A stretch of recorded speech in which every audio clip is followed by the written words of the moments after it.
Bonjour à tous. Merci beaucoup de participer à ce webinaire. On va le lancer officiellement dans 1 ou 2 minutes. Il y a encore, quelques personnes, qui nous rejoignent.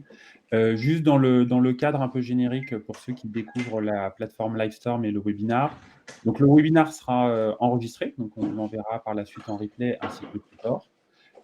Pour, interagir avec nous, vous avez, 3 possibilités. Il va y avoir des sondages tout au fil, de la présentation, donc n'hésitez pas à y répondre. Et après, vous avez ensuite 2 canaux possibles. Vous avez les questions, où là, vous pouvez directement poser, une question et on pourra y répondre directement. Soit le chat. Le chat peut permettre soit d'interagir avec d'autres intervenants, soit, si ça vous saoule, d'écrire dans questions, vous écrivez dans le chat. La présentation va durer à peu près, 30 à 40 minutes et on a une session, de questions, prévue à la fin. Évidemment, s'il y a une question qu'on voit apparaître, on pourra, y répondre, au cours, mais n'hésitez pas et ça peut être, interactif, au possible. On est déjà un peu plus d'une trentaine.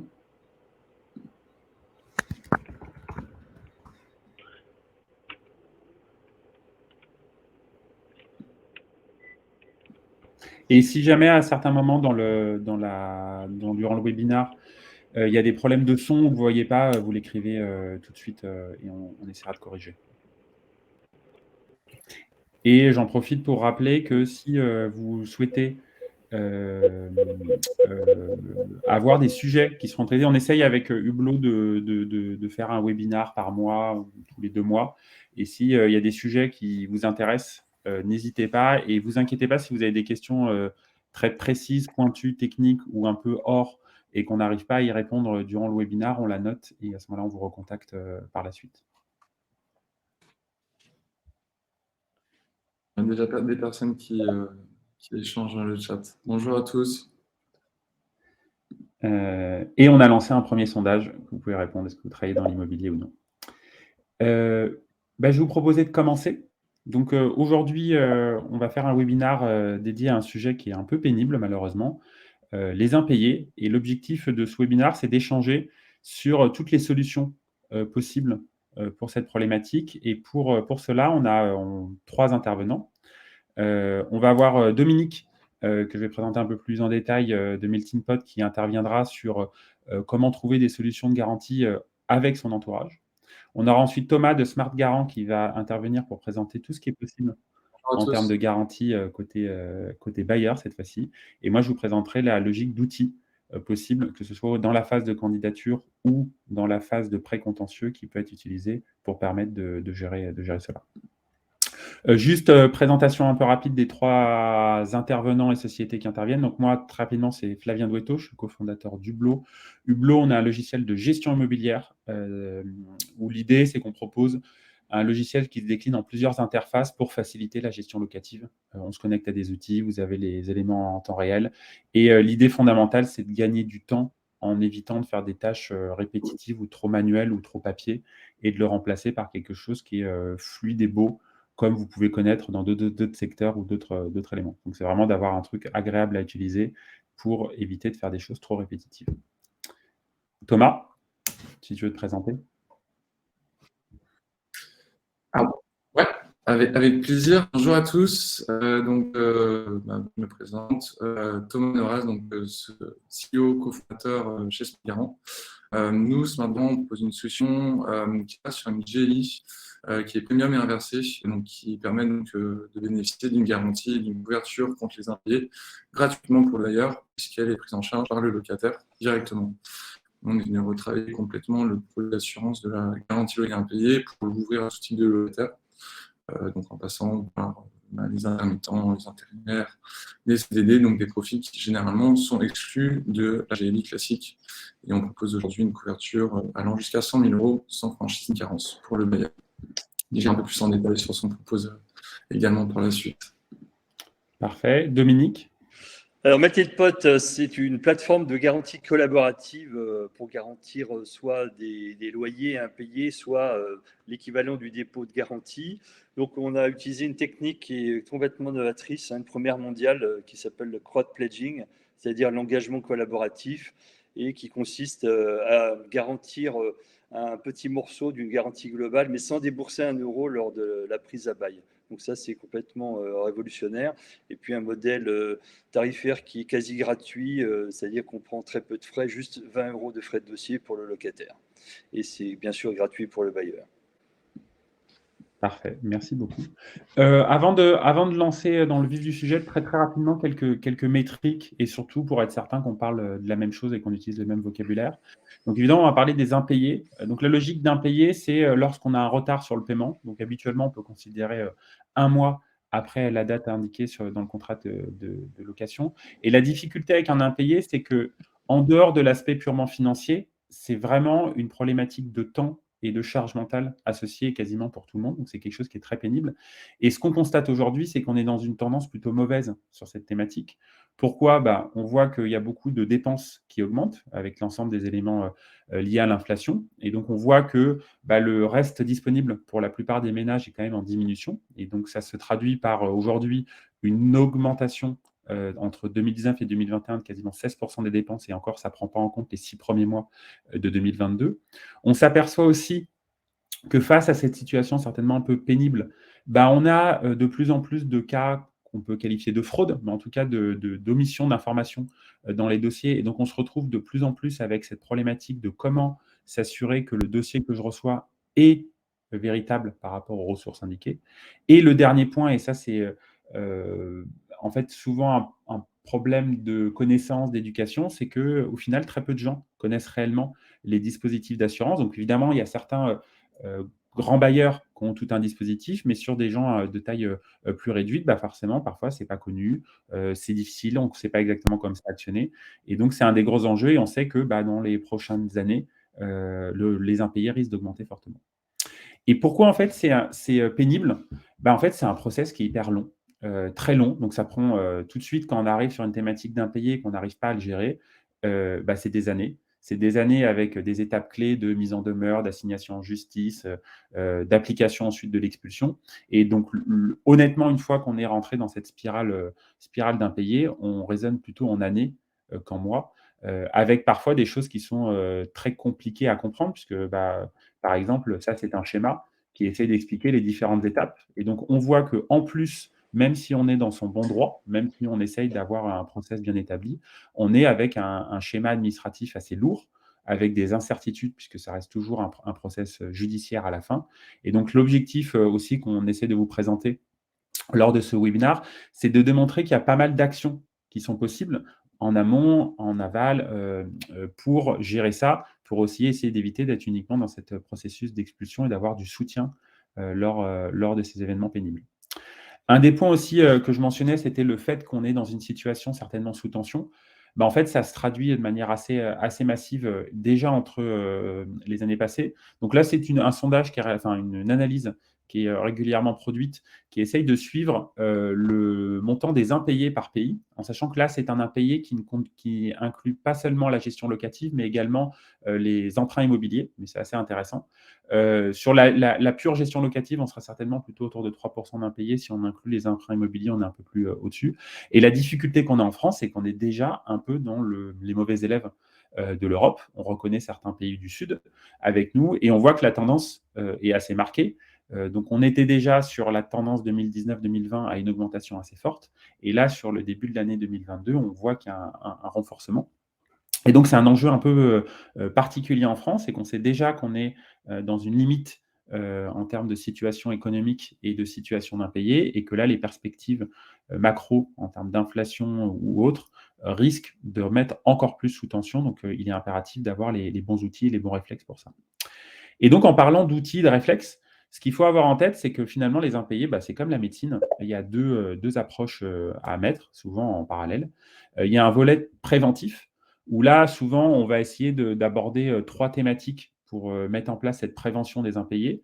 Il y a la sélection, où là, l'idée, c'est comment arriver à identifier les éléments du dossier qui permettent de limiter ce point.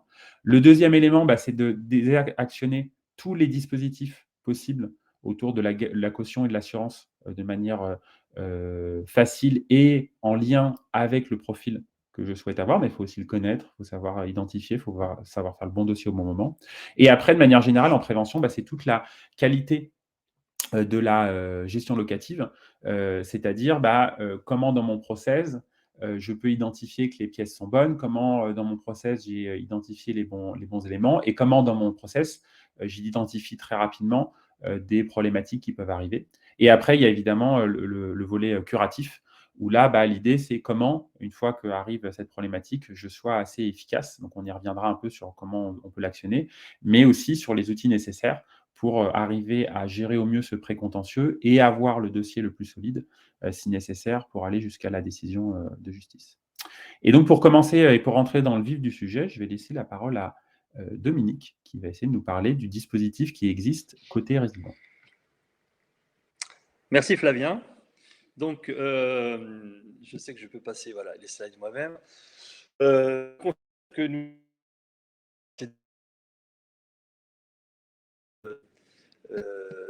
de fournir. C'est bon?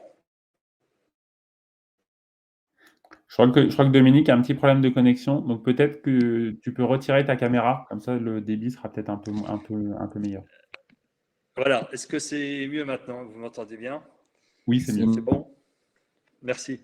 Je disais, l'approche que nous proposons, elle est innovante dans la mesure où on mobilise le demandeur, c'est-à-dire le locataire, le candidat locataire va mobiliser son réseau d'amis et de proches pour que chacun apporte sa part de contribution sur cette garantie collective, qui n'est pas solidaire, je le précise bien. Il s'agit bien d'une garantie individuelle. La foule des amis, entre guillemets, va fournir une garantie globale que nous surcouvrons. Nous demandons une jauge à 150%. Par exemple, si quelqu'un a un loyer de 500 € par mois pendant 10 mois, ça fait 5 000 €. Nous demandons une jauge à 7 500 €. Et la grande originalité, c'est que nous ne débitons pas les micro-carences que nous appelons les pledgers à la mise en place de l'engagement du locataire, mais seulement si le sinistre se produit. Alors bien sûr, pour cela, nous enregistrons les moyens de paiement, les IBAN des micro-garants pour pouvoir le faire si le sinistre arrivait. Et nous leur faisons bien sûr signer un acte juridique d'engagement de paiement à première demande qui permet de prélever les fonds nécessaires. Et nous plafonnons l'engagement individuel de chaque micro-garant à 1 500 € de manière à avoir la répartition la plus large possible du risque sur la foule. Voilà. Alors si nous ne pouvons pas faire parce que il y a des cas dans lesquels la profondeur du réseau ne sera pas suffisante pour supporter la garantie globale d'un payé de loyer sur un bail. Donc, dans ce cas-là, on a quand même la possibilité d'intervenir pour proposer ce que j'appelle une substitution ou un équivalent du dépôt de garantie. Ce qui n'est pas inintéressant puisque, comme vous le savez, quand quelqu'un prend un appartement, un logement auprès d'une agence immobilière, il doit verser le premier mois l'équivalent de 3 mois de loyer, c'est-à-dire il va verser son premier mois de loyer, la commission de l'agence qui est à peu près de l'ordre d'un mois de loyer et le dépôt de garantie qui, pour un logement vide, est de 1 mois de loyer ou de 2 mois si c'est un logement meublé. Voilà, très rapidement présenté. On peut maintenant passer la parole à Thomas qui, lui, va présenter la garantie côté bailleur qui peut exister. Oui. Alors, concernant la solution que nous, on propose donc, chez Soin Garant, nous, on est sur un modèle assurantiel. Donc, c'est un des dispositifs qui permet du coup de prémunir contre les impayés. Pour rappel, aujourd'hui, dans 85% des cas, on va réclamer plutôt un garant physique. La plupart en tout cas des personnes qui sont un peu plus initiées, qui font de l'investissement locatif, ont tendance plutôt à se tourner vers des produits d'assurance, notamment donc, la GNI, qui est le produit vraiment standard connu sur le marché locatif. Nous, aujourd'hui, on est venu complètement retravailler ce produit d'assurance pour pallier à certaines de ces problématiques, à savoir qu'une GNI aujourd'hui nous couvre uniquement, dans la plupart des cas, des locataires qui sont aujourd'hui en CDI. Donc, en fait, aujourd'hui, ça vient exclure toute une partie de la population française. Je pense notamment à toutes les personnes qui sont aujourd'hui considérées, souvent à tort, comme précaires. Je pense notamment aux CDD, aux intérimaires, aux intermittents, également aux étudiants et aux retraités qui sont généralement pas éligibles à la GNI. Nous, on est venu complètement retravailler ce produit. notamment sur le modèle assurantiel. Premièrement, parce qu'habituellement, quand vous bénéficiez d'une assurance, vous allez en payer les primes. Aujourd'hui, ce qui se passe, c'est que sur notre modèle, c'est le locataire qui vient offrir cette couverture, cette garantie au bailleur directement. Donc indirectement, ce qui se passe, c'est que le locataire devient plus attractif sur le marché locatif. Il y a un effet de levier qui se crée par ce mécanisme-là. On a aujourd'hui une éducation sociale aussi à notre activité de permettre à des locataires qui aujourd'hui ne seraient pas forcément passer sur le dessus de la pile d'un futur bailleur et donc permettre de louer plus facilement un logement par le biais de ce mécanisme-là. Nous, aujourd'hui, on est en fait une solution, on a un tiers de confiance entre le locataire et le propriétaire, donc le bailleur, de manière générale. Et donc, ça passe par l'apport d'une couverture et d'un service à destination du bailleur. Aujourd'hui, dans notre modèle, Flavien, tu parlais notamment de curatif, de solutions curatives et préventives. Nous, aujourd'hui, on vient intervenir sur les deux volets, donc notamment sur la partie préventive, puisqu'on vient en amont de la mise en place de la location vérifier et certifier donc, les documents, donc le dossier locatif contre la fraude, et vérifier aussi la complétude du dossier. Donc aujourd'hui, on réalise plus de 200 points de contrôle. Donc il y a une partie qui est automatisée, et on vient interroger d'ailleurs les bases de l'État, notamment sur la vérification de pièces d'identité, la ligne d'imposition également. Donc nous, aujourd'hui, on fait une vérification sous 2 heures. On est vraiment très axé sur la réactivité dans nos services. Et on vient également analyser la solvabilité du candidat locataire. Ce qui permet d'avoir effectivement un élément préventif en amont de la mise en place de la location. Et donc aujourd'hui, on vient vérifier notamment, évidemment, les revenus, si la personne a de l'épargne, si elle touche des aides sociales. On peut également, dans certains cas, avoir une visibilité sur les relevés bancaires. On a intégré d'ailleurs dernièrement une solution via l'open banking qui nous permet directement de nous connecter au compte bancaire du locataire et de voir toute la partie basse, entre guillemets, de l'iceberg qu'un bailleur, aujourd'hui, légalement, ne peut pas, sur lequel il ne peut pas avoir de visibilité. Pourquoi est-ce que nous, aujourd'hui, on est en capacité de le faire? Tout simplement parce qu'on a un statut un peu particulier de courtier gestionnaire. Donc, on travaille directement avec des assureurs. On a retravaillé ce produit d'assurance directement avec des assureurs. On travaille aujourd'hui avec Wacam, qui s'appelle anciennement la Parisienne Assurance, qui travaille exclusivement en B2B, et Swiss Re, donc qui est leader sur la réassurance au niveau mondial. Et donc ça, c'est plutôt sur la on va dire préventive, et on a aussi donc évidemment des promesses côté bailleur sur la partie curative en cas de pépin, en cas de sinistre. Donc aujourd'hui, on apporte une couverture aujourd'hui de 100 000 euros. De 100 000 euros, donc c'est sans franchise ni carence, ce qui veut dire qu'aujourd'hui, on a une capacité d'indemniser le propriétaire dès le premier payé, ce qui est aujourd'hui très confortable pour un propriétaire, à la différence d'un garant physique où le propriétaire va devoir, dans un premier temps, se retourner et faire toutes les démarches contentieuses au regard du locataire, donc la destination du locataire, avant de pouvoir entamer des démarches côté garant, ce qui nécessite de longs mois. Pour rappel, une procédure contentieuse prend en moyenne entre 18 et 24 mois. Donc effectivement, comme le précisait Flavien, il y a une charge financière potentielle derrière, parce qu'il va falloir payer des huissiers, payer des avocats, mais il y a également une charge mentale. C'est des situations qui sont généralement très stressantes, d'autant plus si on a un prêt immobilier sur le dos, et qu'on n'est pas forcément en capacité de récupérer ces loyers, qui est potentiellement le seul revenu qui permettrait de rembourser le prêt. Donc nous, aujourd'hui, on est en capacité d'indemniser vraiment des premiers impayés, et on gère en fait les bailleurs qui travaillent avec nous délèguent complètement toute la gestion opérationnelle et financière de la procédure contentieuse. Donc nous, l'objectif aujourd'hui, c'est que le bailleur soit 100% tranquille dans le suivi de ces démarches. Aujourd'hui, on le fait, donc on a un process qui est relativement simple, peut-être qu'on pourra revenir dessus, mais le bailleur a simplement à nous préciser qu'il y a eu un retard sur le paiement du loyer. Et derrière, nous, on prend le relais, on va simplement lui demander au bailleur de faire une mise en demeure, et on prend le relais à partir du commandement de payer, et on vient indemniser le propriétaire tous les mois, le premier du mois. Voilà un petit peu comment on fonctionne aujourd'hui. Aujourd'hui, ça représente plus de 1000 locataires propriétaires garantis. Et je vais simplement avancer un petit peu sur une solution qui est plutôt destinée aux professionnels ou aux propriétaires directement. Donc, on a aussi développé aujourd'hui des solutions, un dashboard qui est 100% dédié pour les bailleurs et les agences. Donc, on travaille avec plus de 300 agences aujourd'hui. On est en train d'accélérer aussi depuis notre dernière levée de fonds d'1 million d'euros.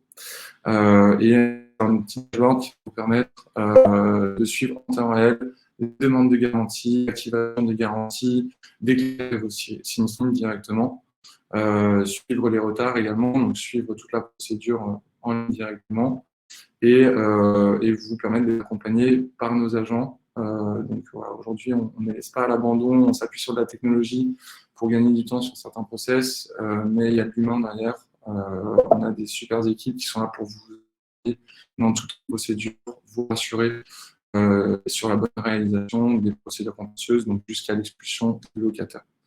C'est un outil aujourd'hui qui est totalement gratuit pour vous, la garantie également en tant que bailleur, et évidemment on est disponible aujourd'hui partout en France. Parfait. Thomas, il y a quelques questions déjà en plus qui te concernent. Donc je propose qu'on les prenne comme ça, on est sur la thématique. Donc il y avait déjà Élodie qui nous demande si en fait les solutions qui sont proposées, donc en l'occurrence la Smart Garant et mes TikTok, sont plutôt orientées vers les bailleurs privés, car comme elle est bailleur social, les locataires ont plutôt des minima sociaux. Donc peut-être pour répondre sur les éléments, c'est que il est vrai que chez les bailleurs sociaux, habituellement, la garantie qui est la plus envisagée dans ces cas-là, c'est plutôt la garantie Visale d'Action Logement. L'approche, c'est aussi néanmoins chez les bailleurs sociaux, c'est que de plus en plus au sein de la même entité, il peut y avoir une entité qui fait du logement intermédiaire sur lequel cette population a des revenus plus conséquents. Et donc l'idée, c'est aussi peut-être de considérer qu'au final, dans la thématique de gestion des impayés, même dans le choix des solutions, il faut en fait l'adapter selon sa cible. Et je suis d'accord avec Élodie en considérant que, évidemment, quand la personne est en précarité, la thématique, elle est moins financière que d'accompagnement. Et donc, c'est aussi l'objectif de ce webinaire, c'est d'insister sur le fait que si on veut correctement gérer les impayés, il faut soit s'outiller ou avoir un bon process. Pourquoi? Pour en fait identifier les dossiers sur lesquels il va y avoir un accompagnement financier, sur lequel ça peut enchaîner, pour permettre aux gens, donc les gens qui concrètement vont gérer ce pré-contentieux et ce contentieux, avoir du temps humain à passer vraiment dans les échanges, et en particulier sur les thématiques des bailleurs sociaux, où évidemment, le temps, c'est en fait du temps où on peut mandater une assistante sociale et trouver des solutions, parce que l'enjeu n'est pas tant financier que de gérer de la détresse humaine. Donc tout à fait, mais c'est quand même important de mentionner que même au sein des bailleurs sociaux, il peut y avoir des thématiques qui sont très très proches du parc privé, en particulier quand on est sur du logement intermédiaire. Peut-être pour compléter, concernant Smart Garant, aujourd'hui, c'est ouvert à la fois sur du privé et sur du social. Effectivement, il y a des points dans s'adresse. En fait, aujourd'hui, on a vraiment une typologie de locataires qui est très variée. Une chose qu'on n'avait pas forcément également estimée dans le lancement commercial. En fait, on se retrouve aussi avec beaucoup de personnes en CDI. Parce que dans des villes comme Paris, par exemple, ou dans d'autres grandes villes, on va même passer 30 ans réclamer un garant. Aujourd'hui, il y a des personnes qui vont aussi pour des raisons de confort plutôt passer par notre service ou parce qu'elles n'ont pas forcément la possibilité d'avoir un proche qui soit garant. Mais sur la partie plus sociale, sur des profils qui sont un peu plus précaires, nous, un des intérêts de notre solution, c'est justement de pouvoir intégrer des aides sociales dans le calcul du taux d'effort. Donc, pour rappel, le taux d'effort, généralement, ce qui est appliqué, fluctue entre 33 et 35%. Nous, aujourd'hui, on arrive à le faire grimper jusqu'à 38-40% selon les profils. Pourquoi? Parce qu'on va pouvoir intégrer des aides sociales, on va pouvoir avoir une visibilité sur la gestion des finances, depuis qu'on a aujourd'hui du coup intégré la solution vers Open Banking, donc qui nous permet d'avoir une visibilité sur la tenue des comptes des locataires. Et nous, l'objectif aujourd'hui, par ce biais-là, c'est de mettre une pondération qui sera positive pour des personnes qui vont peut-être avoir des moins bons revenus, mais qui vont avoir une bonne maîtrise de leurs finances, versus des personnes qui vont peut-être avoir des plus gros revenus, mais qui vont terminer dans le rouge à chaque fin de mois, avoir des agios, des rejets de prélèvement. Donc, on est aussi dans cette logique-là. Après, effectivement, ça reste du cas par cas sur chacun des profils. Il y a effectivement Visale, mais ça reste plus généralement pour des personnes qui ont moins de 30 ans. Donc en fait, on se veut être, qui est un super dispositif, hein, Visal, c'est génial, c'est un dispositif de l'État qui est gratuit, donc c'est vraiment pas négligeable pour des locataires. En revanche, on se veut du coup complémentaire à Visal pour tous les profils qui ne seraient pas éligibles. Et aujourd'hui, on a des plafonds de garantie qui peuvent aller au-delà des fondements de Visal pour ces profils. On a aussi en termes d'accompagnement, c'est le fait d'être une solution aussi privée, un accompagnement qui est un peu plus poussé aujourd'hui que Visal à destination des bailleurs, sur notamment la gestion opérationnelle d'un sinistre, ce qui n'est pas le cas côté Visal. Le bailleur va devoir gérer à 100% toute la procédure contentieuse jusqu'à l'expulsion. Parfait. Et on a encore 2 questions et on pourra passer sur la dernière partie. On a Céline qui, je pense, a malheureusement des situations d'impayés et donc avec un non-renouvellement de la caution bancaire lors de la reconduction tacite du bail et elle a des impayés courts mais répétitifs et elle demande comment engager rapidement la procédure d'expulsion. Est-ce qu'il faut faire une procédure classique ou autre chose? Est-ce que Thomas et Dominique, vous avez quelques conseils à donner sur ces thématiques-là quand on a des impayés courts et finalement plus tellement de caution associée? Pour que je comprenne bien, elle est en position de bailleur, de bailleuse, Céline, c'est ça, hein? Oui.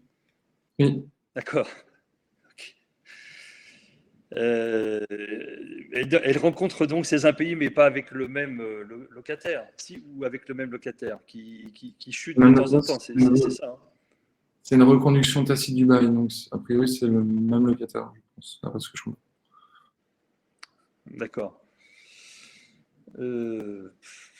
Pour moi, aujourd'hui, une procédure d'expulsion, il faut l'entamer le plus tôt possible. C'est des délais qui sont très longs. Donc, si c'est pas déjà, si elle n'a pas encore envoyé de commandement de payer, de mise en demeure en amont et d'en être un huissier sur ces éléments-là, il faut attaquer assez rapidement la procédure contentieuse. En amont, au tout début, ce qui est tentant de faire, c'est surtout de trouver une solution amiable. Nous, on essaye aussi de le faire dans la mesure du possible. Ce qui est important, c'est de pouvoir déjà voir si elle peut communiquer avec son locataire, parce qu'il y a certains locataires qui ne répondent plus du tout dans ces cas-là. Si elle a la communication, qu'elle arrive suffisamment bien à cerner la situation et que c'est une situation finalement qui est temporaire, à ce moment-là, peut-être une solution amiable avec un échelonnement de la dette locative peut être une option. Sinon, entamer la procédure d'expulsion le plus rapidement possible, donc en mandatant un huissier et ensuite un avocat, parce que les démarches d'expulsion, pour rappel, sont très longues, ça dure entre 18 et 24 mois, en tenant compte de la trêve hivernale. Parfait. Et des gens ont apporté des réponses là-dessus. Merci beaucoup. Et dernière question de Renaud, cette fois-ci, donc c'est pour toi, Thomas. En fait, il demande comment souscrire. Est-ce que la souscription se fait directement avec le bailleur ou il faut passer par des courtiers de proximité? Complètement en direct. On a un site internet. Donc, normalement, si vous tapez Smart Garant sur Google, vous allez tomber sur notre site. Vous pouvez directement inviter un locataire sur notre site internet. Après, voilà, je peux prendre contact directement, enfin, notre équipe pourra prendre contact directement avec monsieur Schirman pour lui détailler un petit peu plus les étapes. Mais en fait, le locataire va directement aller créer son compte et déposer ses dossiers. On tiendra informé le bailleur. Ok, parfait. Je vous propose d'avancer. N'hésitez pas à continuer à poser vos questions. Et merci beaucoup d'ailleurs aux autres intervenants, aux participants qui répondent. C'est toujours très utile. Je voulais aborder la dernière partie qui est cette fois-ci sur la partie outils. Donc ça complète ce qu'a mentionné Thomas en disant qu'au final, il y a quand même un besoin d'avoir un élément de suivi. Et je voudrais aborder sur 2 thématiques cette notion d'outil. C'est qu'en fait, quand on parle d'outils et le lien avec les impayés, c'est que comme on l'a mentionné auparavant, c'est que dès la candidature, il y a un besoin et un effort à faire si on veut anticiper toute situation d'impayé. Et un des premiers éléments qui est souvent pas considéré, c'est rien que comment constituer le dossier de candidature. Et aujourd'hui, dans le secteur de l'immobilier, même s'il y a beaucoup de progrès qui sont faits, on reste quand même sur un secteur qui a une approche très traditionnelle de constitution de dossier, c'est-à-dire souvent papier, souvent pas tellement interactif. Et ça, c'est un des premiers éléments sur lequel il faut faire attention, c'est dans le process de dossier de candidature, essayer de proposer quelque chose qui est très souple, très simple et rapide. Pourquoi? Parce que aussi, vous risquez dans votre process de candidature d'auto-éliminer des profils qui souhaitent un process très fluide, qui sont parfois souvent des profils qui peuvent être intéressants, et de ne pas considérer que c'est normal de devoir envoyer plein de papiers, etc. Et pourquoi en proposant un dossier de candidature fluide, c'est utile aussi pour les impayés? Mais c'est que ça vous laisse du temps pour vérifier. Et le fait d'avoir une approche où au final de considérer que dans mon dossier de candidature, je collecte de la donnée et pas du papier, et que cette donnée, je peux la vérifier, bah, ça change un tout petit peu l'état d'esprit. Le second point, c'est aussi de considérer que parfois, les moyens de paiement mis à disposition sont en fait des armes fortes pour gérer les impayés. C'est-à-dire d'avoir une logique dans son approche en disant je vais pousser le prélèvement, ou à l'inverse, dès le premier impayé, je vais plutôt proposer une carte bancaire pour un paiement rapide, sont des moyens assez efficaces. Et en fait, de considérer aussi que le moment et le type de moyens de paiement que je mets à disposition sont des armes très efficaces pour la gestion des impayés, surtout quand on est plutôt sur des impayés un tout petit peu plus, que j'appellerais techniques, que profonds. Et ensuite, bah, l'autre approche, c'est d'être beaucoup plus rapide. Plus on va détecter tôt une notion d'impayé ou une situation inconfortable, plus on a des moyens de le gérer de manière normale, à l'amiable, ou sinon, plus je peux rapidement constituer un dossier qui va lancer une procédure de contentieux. Donc le fait d'avoir automatisé, ou en tout cas d'avoir une approche très efficace sur la détection de ces éléments-là, c'est assez indispensable. Et ça, malheureusement, soit on a des super pouvoirs, soit on a des moyens humains très importants sur beaucoup de personnes, soit il faut penser à un outil, ou en tout cas une automatisation du process. Sinon, c'est juste pas possible.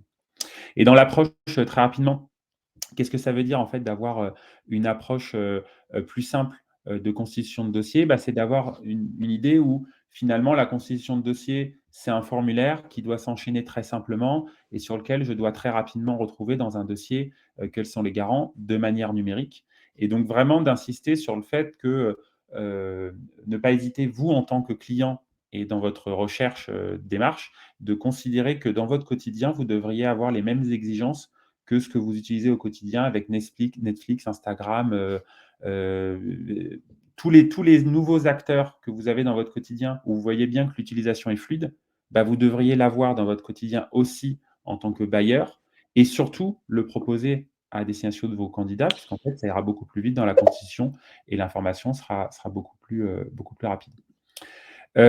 L'autre point que je voulais juste insister, c'était sur la partie paiement. Et là, l'idée, c'est que ça rejoignait la thématique de départ, c'est de considérer que le moyen de paiement et la mise à disposition de ces moyens de paiement est un acte de gestion des impayés.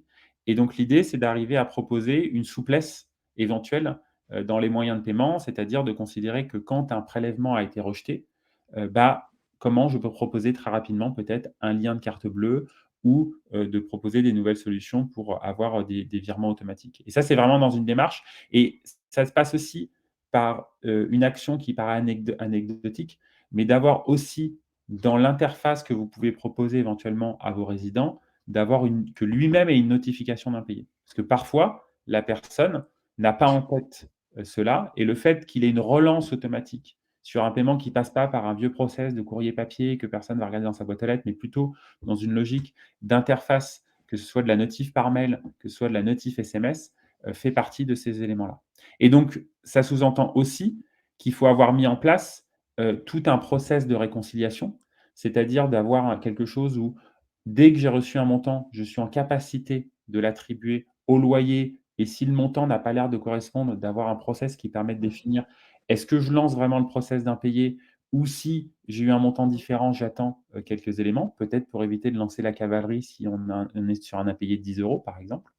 Et surtout, dans le process ensuite de gestion des impayés, c'est-à-dire dans le précontentieux, d'avoir vraiment une mise en place d'une relance et d'un suivi qui suit une étape progressive, et qui permet aussi au fil du temps de constituer le dossier qui, si nécessaire, passera lui dans une logique plutôt judiciaire. Et donc d'avoir des approches où le plus tôt possible, je le détecte, le plus tôt possible, je notifie le locataire qu'il y a un problème et en fonction de son absence de réponse, qui peut arriver, bah, de monter en changeant les canaux de communication et en constituant au fur et à mesure le dossier qui nécessitera peut-être à passer en contentieux. Et pourquoi c'est important, quelle que soit la typologie finalement de propriétaire? Bah, c'est qu'en fait, quand on est chez un bailleur social, par exemple, comme prenait, l'exemple de tout à l'heure, bah, en fait, le fait d'échanger très rapidement avec le locataire permet de voir si la personne est dans une très grande précarité et là, on est plus sur du social et donc là, l'objectif à court terme, c'est de réorienter avec l'action d'une assistante sociale, par exemple.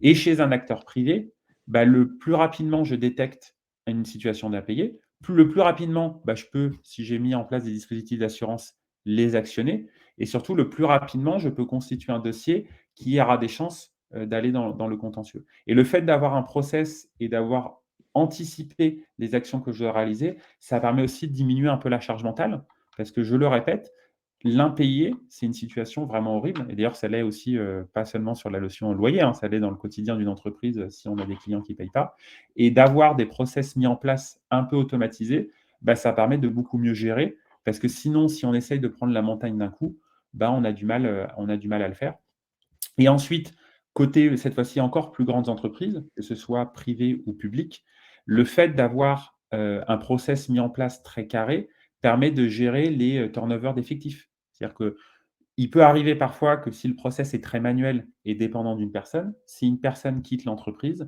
bah, tout le suivi de dossier, s'il était trop papier ou autre, peut un peu disparaître. Là, l'idée, c'est d'avoir un peu comme l'a présenté Thomas, d'avoir des notions de dashboard, d'avoir des suivis, des choses sur lesquelles j'ai une vue du suivi, des différents éléments. Hem, je vous ai mis les contacts, si vous avez des questions à posteriori, mais sinon on a un temps d'échange là, prévu. On a à peu près tenu le timing, de présentation. Je regarde si vous aviez des questions. Je crois que Nathalie, avait posé, la solution externe prévoit-elle un dispositif de médiation entre bailleurs et locataires en situation, d'impayé? Je ne sais pas si toi, Thomas, tu veux réagir sur la partie, peut-être Smart Garant?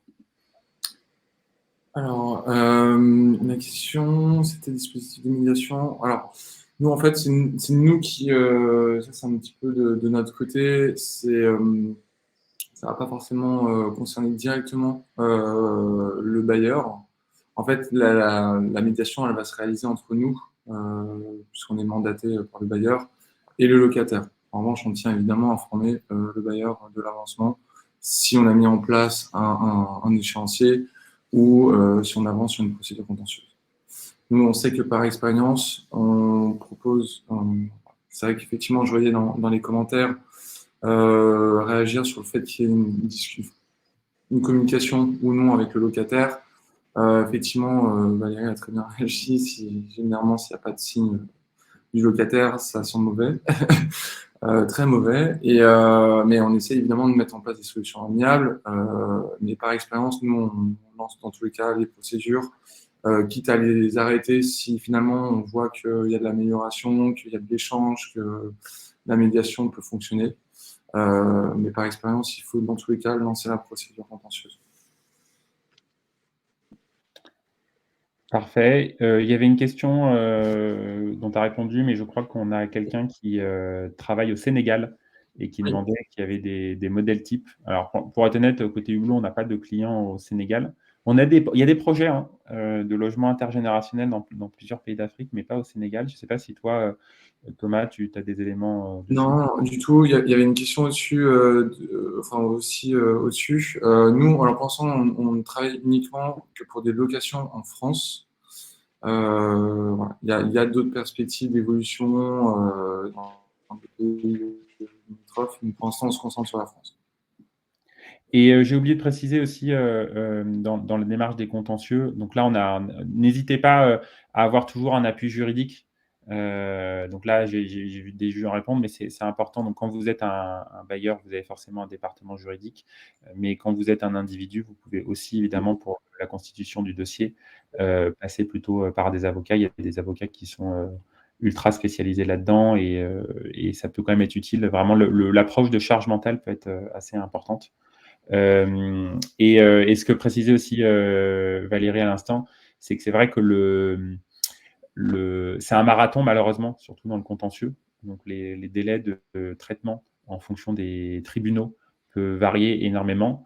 Donc c'est des choses sur lesquelles malheureusement il faut vraiment l'avoir en tête et l'anticiper dès le début que la gestion du contentieux va durer longtemps. Et je pense que comme dans toute procédure judiciaire, le mieux c'est pas d'essayer d'avoir une démarche de revanche ou de vengeance, mais plutôt d'essayer de se dire qu'on est dans son bon droit, ce qui enlève un peu la partie personnelle. Je parle plutôt pour des gens qui seraient plutôt propriétaires individuels, mais ça joue beaucoup, parce que ça ne sert à rien de perdre la santé pour un sujet d'impayé. Et c'est une rime riche en plus. Et pour rebondir un petit peu sur ce que tu dis, c'est vrai que quand on est bailleur particulier, il y a généralement beaucoup d'émotions. C'est assez difficile de pas tomber dans l'émotionnel. Ça reste notre propre bien. Généralement, ça nécessite beaucoup de travail pour pouvoir obtenir ces biens-là.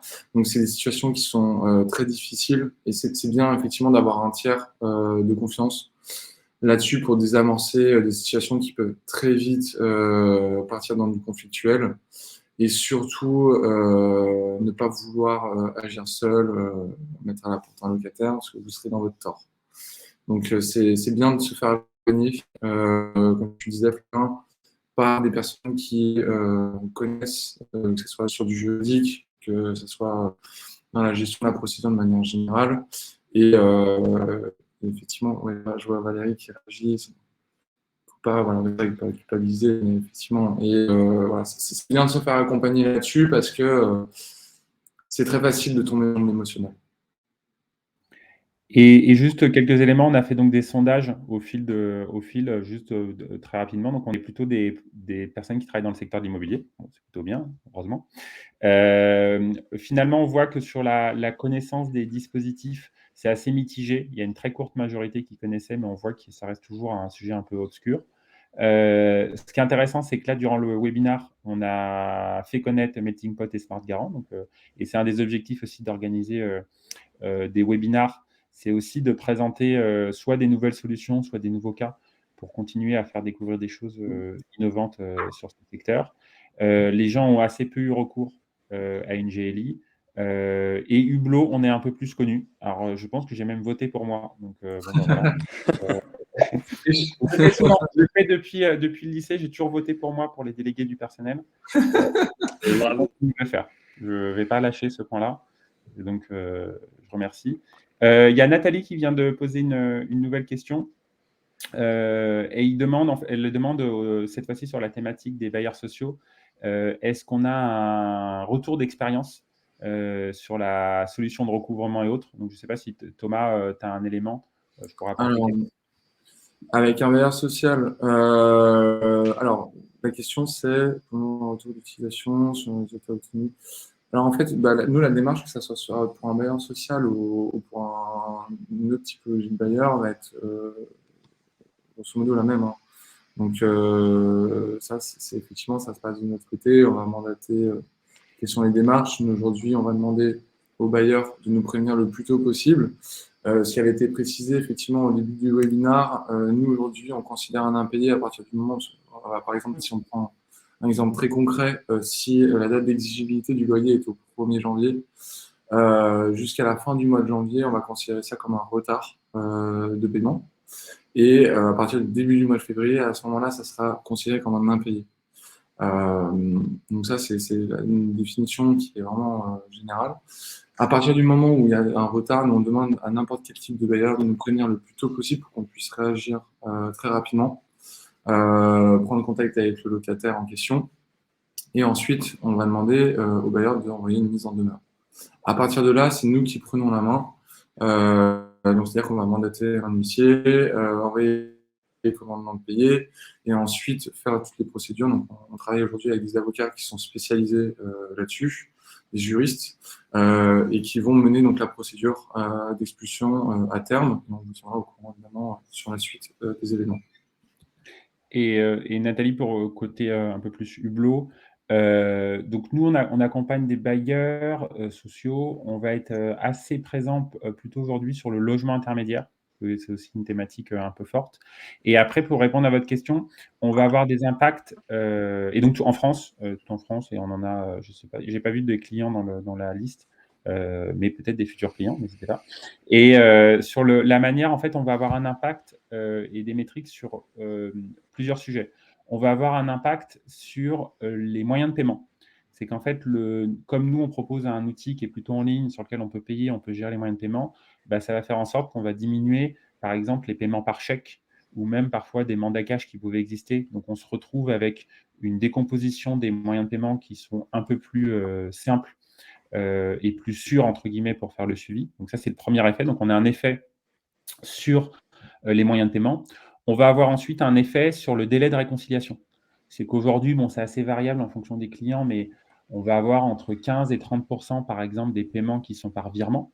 La difficulté d'un paiement par virement, c'est que la réconciliation comptable, aujourd'hui, dans les process actuels, est très compliquée, puisqu'en fait, elle va passer par l'objet du virement, mais en fait, bah, personne ne met un objet correct, ou par le montant, sauf que le montant, il varie assez souvent.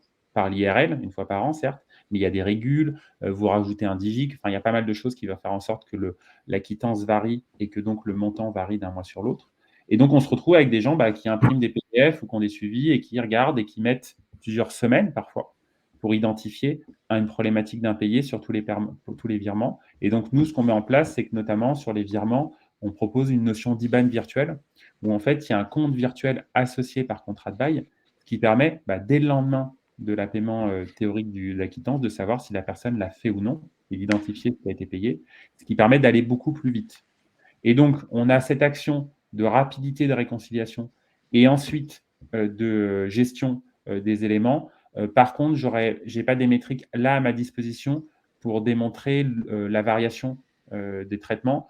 Et pour être honnête, c'est aussi parce qu'on est jeune, mais aussi parce que je trouve qu'il n'y a pas forcément tant de métriques à disposition. Enfin, finalement, c'est assez peu. Enfin, je ne critique pas parce que dans toutes les sociétés, c'est compliqué, mais c'est compliqué d'avoir des vraies métriques de suivi et d'estimer les éléments. Mais en tout cas, ce que j'ai comme métrique, c'est aujourd'hui sur le délai de réconciliation et sur la mise en élément des moyens de paiement, sur l'impact concret d'impayé ou de résolution à l'amiable. Je pense que j'ai encore un peu de temps nécessaire pour avoir des métriques et une analyse un peu plus pertinente. Je crois qu'il y a deux nouvelles questions. Question d'Élodie, simplement pour reconfirmer effectivement notre façon de fonctionner. La question c'est, si je comprends bien, Smart Garant gère la procédure du commandement de payer à l'expulsion en étant huissier, avocat, etc.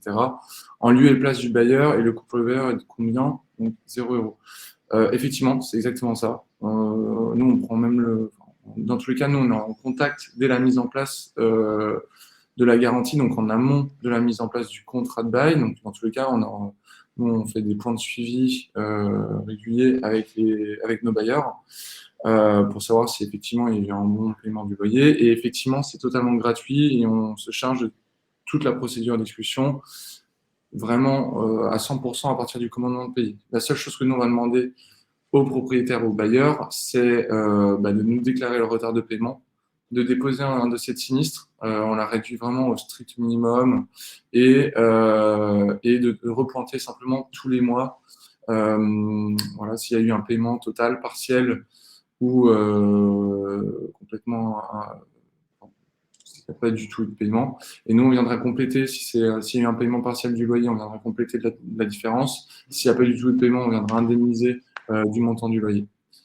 Et je vois qu'il y a une autre question de Nathalie. Vos outils développés sont-ils compatibles avec des logiciels internes aux bailleurs, ERP métiers, et leurs extranets créés massivement depuis Covid, surtout? Nous concernant, Smart Garant, oui, on s'intègre sous des formats d'API. Donc là, ça va devenir un peu plus technique, mais on peut effectivement s'intégrer directement dans des ERP, dans des CRM qui sont utilisés par différentes typologies de bailleurs. Et pour Hublot, donc Nathalie, je vais faire quasiment un pari. Je pense que vous avez Aeron ou Sopra. Donc soit PIH, soit Aeron, Icos, Cassiope, Ulysse dans la suite logicielle. Donc oui, on s'intègre parce qu'en fait, vous allez avoir obligatoirement besoin de ces outils pour certains logiques métiers. Malheureusement, comme vous devez le savoir, ces outils, ils n'aiment pas trop les API et ils n'aiment pas trop les connexions. Donc, c'est d'ailleurs un de mes enjeux, hein, si vous pouvez relayer auprès de Sopra et d'Aeron, que dans l'approche logicielle et dans le monde moderne, c'est pas en utilisant un duopole qu'on arrive à faire évoluer les besoins clients.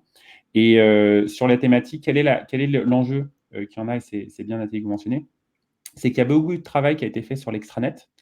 La difficulté aujourd'hui des extranets proposés, c'est qu'ils ont souvent une approche d'expérience utilisateur, donc on peut utiliser l'acronyme UX, assez pauvre, puisqu'en fait, la problématique est souvent qu'on est parti de l'outil du gestionnaire pour essayer de le proposer au locataire au lieu de partir du besoin du locataire. Et donc, on se retrouve avec des choses où je peux payer mon loyer, j'ai mes docs, mais c'est à peu près tout. Je n'ai pas des informations, la remontée d'incidents n'est pas fluide, etc. Et donc, c'est aussi ça, un des éléments clés qui joue dans notre thématique des impayés, c'est que plus vous allez avoir un canal de communication fluide et des échanges réguliers avec votre locataire, plus ça va être simple de gérer le principe des contentieux. Donc, Nathalie, pour être concret, oui. Honnêtement, les extranets actuels, je les trouve insatisfaisants pour plein de raisons. Et donc, nous, on peut s'intégrer pour améliorer certains process. Donc, en clair, dans votre extranet, il y a un bouton et en fait, ça envoie vers Hublot et ça permet de gérer des choses. Donc, on a déjà fait du ticketing pour, j'en sais rien, des demandes techniques ou autres, ou remplacer une grande partie pour avoir quelque chose de beaucoup plus fluide. Mais j'insiste beaucoup. Pourquoi aussi c'est intéressant d'avoir cette discussion, c'est que dans l'approche qu'on a tous autour de ce webinaire, c'est la notion de créer un écosystème et de liens. Et donc, voyez, si vous êtes sur votre ERP qui ne fait pas de lien, en fait, Thomas de Smart Garant, qui a peut-être une solution super, il va galérer parce qu'il ne peut pas se connecter. Et moi, je considère que, par exemple, moi, en tant qu'éditeur de logiciel, ma valeur ajoutée, c'est de faire en sorte que le parcours soit le plus fluide et le lien avec des acteurs innovants le plus simple, pour en fait proposer une vraie expertise métier avec toujours néanmoins une essence assez simple. Je veux de l'accès à la donnée et je veux un parcours sympa parce que j'en ai marre d'avoir des trucs qui ressemblent à des Excel dans des Excel. Et ah oui, je connais pas, je connais mieux PIH, Prem, je crois que c'est le truc un peu plus ancien, il me semble. Et donc, je pense qu'il y a des choses à faire, hein. Je sais que c'est compliqué, qu'il y a de la conduite du changement en interne, mais je ne désespère pas parce que aussi un de mes leitmotifs, c'est de considérer que ce n'est pas parce qu'on est à destination de populations en précarité, comme on l'a mentionné au début, c'est-à-dire pour les bailleurs sociaux, qu'on ne peut pas leur proposer des outils fluides et modernes. Et je pense même au contraire, puisqu'on voit que la plupart des gens utilisent un téléphone ou autre, donc d'avoir quelque chose qui est assez agréable à utiliser. Ce qui est intéressant, peut-être je rajoute simplement, parce que nous on travaille du coup avec un certain nombre de bailleurs professionnels. Nous, on est toujours très friands de savoir sur quels outils vous avez l'habitude de travailler pour pouvoir aussi prioriser les mises en place de partenariats. Donc, techniquement, on est capable de faire des interconnexions. Effectivement, généralement, la barrière, elle est plutôt en face sur ces outils-là. Donc, nous, c'est toujours intéressant d'avoir cette information-là, de savoir c'est pour ça que je posais aussi la question à Nathalie, de savoir sur quel extranet elle travaille. Mais voilà, ça, nous, on est toujours, voilà, en tant que client, si vous êtes client chez nous, même en tant que peut-être potentiel intéressé sur notre garantie, on est très preneur de ces informations-là, on est très agile d'un point de vue technique sur la mise en place de ce type de partenariat. Donc voilà, n'hésitez pas, en tout cas, à nous faire remonter ces infos si on est amené à travailler ensemble. Merci beaucoup à tous d'avoir participé. Comme indiqué, replay et support seront disponibles et seront envoyés. Si vous avez des sujets de webinar ou de questions que vous souhaitez aborder lors d'un prochain événement, n'hésitez pas à nous contacter. Vous avez nos emails et on sera plus que ravis d'essayer d'organiser un événement qui pourrait répondre à votre problématique. Et je vous souhaite un très bon appétit. Merci. Merci beaucoup. À bientôt. À bientôt. Au revoir.